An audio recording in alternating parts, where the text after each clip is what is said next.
Tatay, nasaan po yung nanay nila? Buhat po nung nakulong ako, 5 buwan po ako sa Malolos jail. Hmm? Aksidente po siya. Buhat nun, di ko na po siya hanggang po sa namatay siya. Paano po na-aksidente yung asawa niyo? Pauwi na po nung time na yun. Nakabanggaan po sa may bypass. Ano ba siya? Saan po siya nakasakay? Single po sa motor. Nasa kulungan po kayo, na-aksidente po yung asawa niyo. Ang huling dalaw niya sa akin na niyakap niya po ako. Naghiwalay na po kami sa control gate. Pagkatalikod ko po, inaluwa po ako. Yung sinabi niya magiging ka dyan para ako nagpapaiwatig. Bigla pong bumalik, inabol ako. Niyakap ako ng todo po nung pagkayakap po talagang maigpit na maigpit. Babalik ako sa linggo basta mag-iingat ka lang. Yun po, uling-uli na po yun. Pagkalinggo po na yun, doon po siya na-aksidente.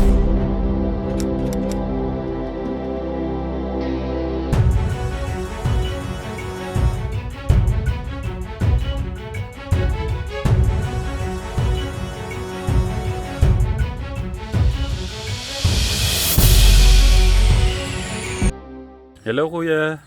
Ewan din po. Linapit po kasi yung lagay nyo sa akin ni Kuya August, kaya gusto ko kayong kumustahin. So si Kuya, anong pangalan ni Kuya? Ni tatay?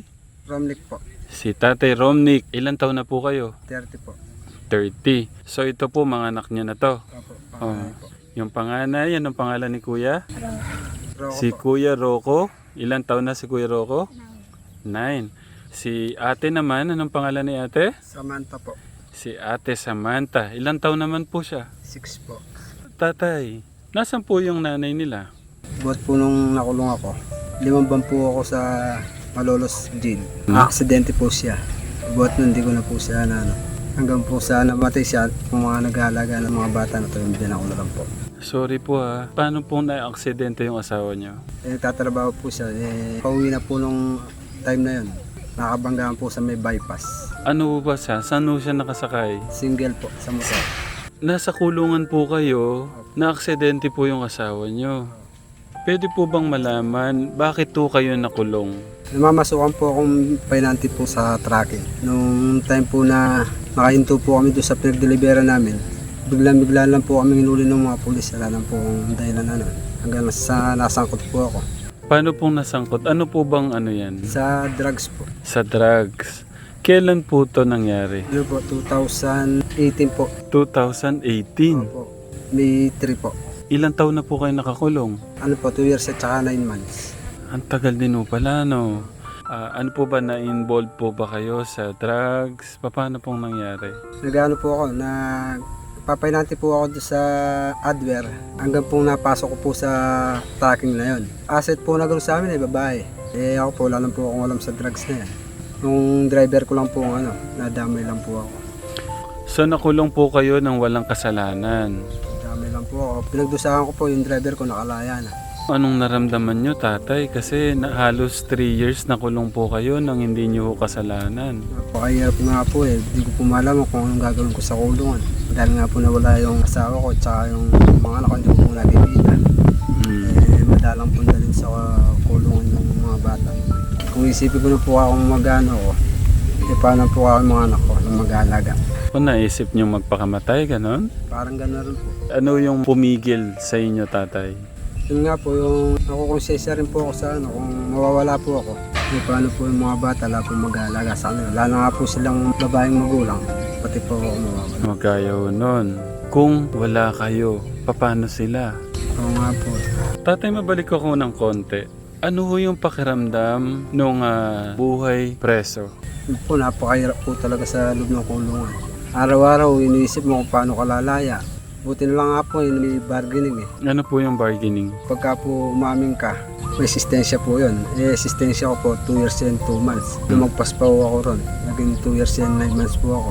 Yun po, tuwan-tuwa ako nung sabi ko makakalaya na ako. Sabi ko, salamat po ako sa Panginoon. Nakikita ko na rin po ako ng mga anak ko. Kuya, nasabi mong may pag-amin. Ano po yung ibig niyo sabihin doon sa pag-amin? Sa bargaining po yun. Pagka umamin ka sa bargaining, yun po yung assistensya ng Ano po yung inamin nyo, kuya? Kahit po ako hindi ko yung pangyayari na yun, inamin ko na rin po para po makalaya ako. Kasi po pagka nilabang ko, matagal pa akong abutin. Kasi ang hirap tanggapin, tatay, na hindi mo kasalanan. Kahit po hindi ka ako kasalanan, inamin ko na para wala na. Pero masaya ito sa kalooban ko rin. Ano po yung natutunan nyo sa pagkakakulong nyo? Dati po kasi, madalang po akong pagsamba-samba po. Yung po lahat, natutunan ko lahat. Kada po, pinapanalangin ko po sa Panginoon, kahit po ako hindi ko ginawa to. Sana po ako makalaya na ako.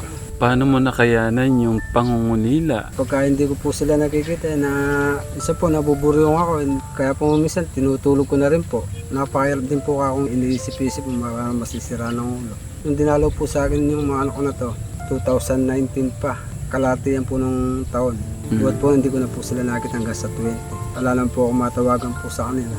Alam ko, may mga gusto kang sabihin sa asawa mo na hindi mo nasabi nun. Baka gusto mong kausapin siya.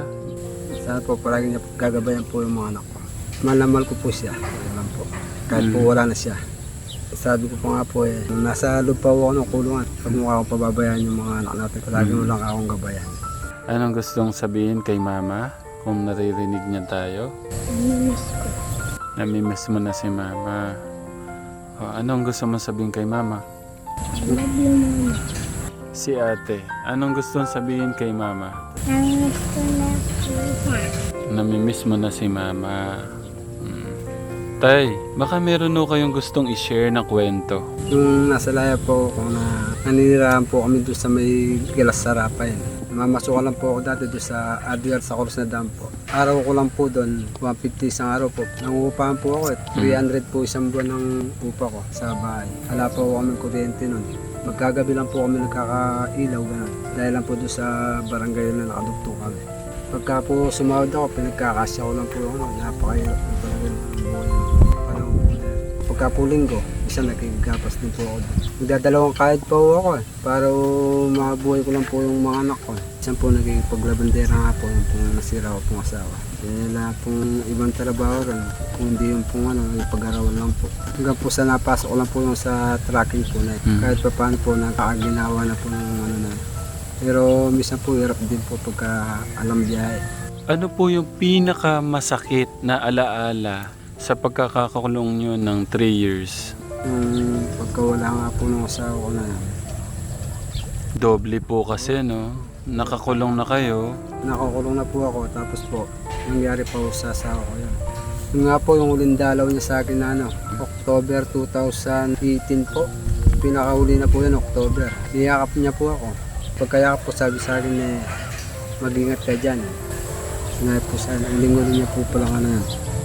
Naghiwalay na po kami sa control gate. Pagka talikod ko po inaluwa po ako, yun ang sinabi niya mag-ingat ka dyan para ako nagpapaiwatig. Bigla pong bumalik, inabol ako. Niyakap ako ng todo po nung pagkayakap po talagang maigpit na maigpit. Tapos sinabihan po ako na babalik ako sa linggo basta mag-ingat ka lang. Yun po, uling-uli na po yun. Pagkalinggo po na yun, doon po siya na-aksidente. So yun na ho pala yung parang... Paiwatig niya po. Hindi ko po makakalimutan yung araw ng pagkayakap po sa akin na sabi ko, kakako, dali mo mga bata pagkadalaw mo. Ano naman po yung pinaka masayang alaala na hindi nyo ho makakalimutan? Nasa laya pa ako na araw-araw po umuwi ako ng may dala po akong mga pagkain tapos nakakasama ng mga anak ko. Kumakain po kaming apat. Yun po yung masayang alaala ko sa kanila. Sino pong nag-alaga sa kanila ng 3 years, mga anak niyo po? Nung una po, tumawag po ako sa tatay ko na kunin po yung mga anak ko sa biyanan ko at pag-aralin po ako rito. Then, minsan po kasi wala po nagbabantay din kung may trabaho kung sa bukid sila kuya. Sabi nung biyanan ko, pag-aralin ko yan ka. Eh, nahinturin po itong bunso. Ang pangalan lang po nag-aaral. Nahinto na po yung bunso. Hirap din po sa buhay yung biyanan ko. Sa ngayon tatay, gaya niyan, ilang araw na po kayo nakalaya? Ano po, nung 20 po. Mag-isang linggo na po. Tatay, pagkakataon mo nang mag-thank you sa mga nag-alaga ng mga anak mo. Salamat po sa biyanan ko. Inalagaan niya po yung mga anak ko. Sana po huwag siya magsawa sa mga apo niya. So ngayon tatay, anong plano mo sa buhay? Dito lang po akong tatrabaho, hindi na po ako gagawin ng Bulacan. Dito lang po sa amin. Kada po sumasahod ako, papadala ko na lang po sa kanila. Bala ko rin po sana kunin Baka po pagkatapos ng pinag-aaralan po nila, yun po sana matrabaho ko para po masustento ko po yung mga bata. Kung ano po yung taon po na lumipas na wala ako sa kanila, yun po ang bibigay ko na para makakasama ko lang yung mga anak ko. So, nakapag-apply ka na? Wala pa po. Wala pa. Wala pa talagang napasukan. Ang concern ko, tatay, yung kay ate. Magtatapos na yung taon. Nahinto pa, sayang. Ewan ko po sabihin ako ba't nahinto po Dari po siguro pang Ate, namimiss mo ba yung mga module mo? Gusto mo nang bumalik sa pag-aaral sa mga modules? Opo. Bakit nahinto? Wala pong pera. Okay. Nandyan na ngayon si tatay, magtatrabaho na. Makakagawa na siya ng paraan para makabalik ka na ng school, no? Sa ngayon, tatay, may pangkain ba kayo? Ganyan? Nakikiyano rin po ako sa ate ko. Tira lang po ako ngayon sa ngayon. Tapos po siya po nagpapakain sa amin. So ano muna? Kung nagkatrabaho, babawi na lang po ako sa kanya. Hindi pa naman huli lahat para makabawi sa mga anak nyo, no? Baka meron po kayong aral na pwede nyong ma-share sa mga makakapanood po ng kwento po ng buhay nyo. Sana po yung ibang mga kabataan dyan, kung ano man po yung ginagawa nilang bisyo sa kulong po sa droga, huwag na lang pong pagpapatuloy. Hintuin na lang po na sa nila. Kaya napakahirap po talaga sa kulungan. Parang pulubi na kulong.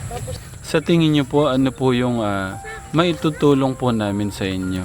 Ano po, sana magkatrabaho ko tsaka mapag-aral ko yung mga anak ko. Importante sa lahat yung kinabukasan po ng mga bata, no? Gusto ko kahit paano ay makapandagdag panggastusin nyo, no? Salamat. Maliit na bagay. Basta manalig lang tayo sa ating Diyos. Huwag tayo mapanghinaan ng loob, lalong-lalo na ngayon ay kasama mo na yung mga anak mo. At gawin lang natin lahat para maibigay yung magandang kinabukasan po ng ating mga anak. At maraming salamat po sa pag-share po ng kwento po ng buhay nyo. Salamat din po. Welcome. Bye-bye.